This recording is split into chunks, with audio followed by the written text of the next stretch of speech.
Welcome! In this quick guide, I'll show you exactly how to view all the GIFs you've shared with a friend on Telegram.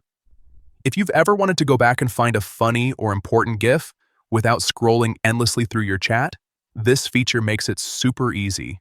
Let's get started. First, open the Telegram app on your device, make sure you're logged into your account, and on the main chat screen where all your conversations are listed.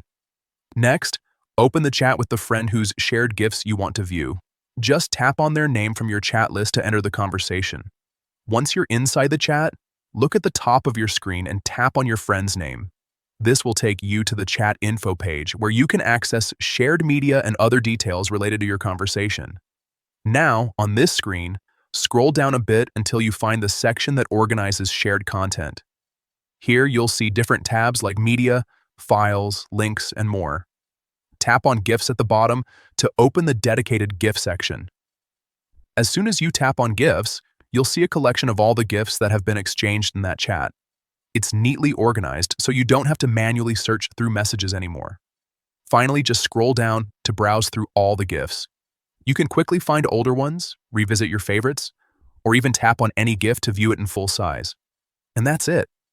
Now you know how to easily view all GIFs shared with a friend on Telegram without any hassle.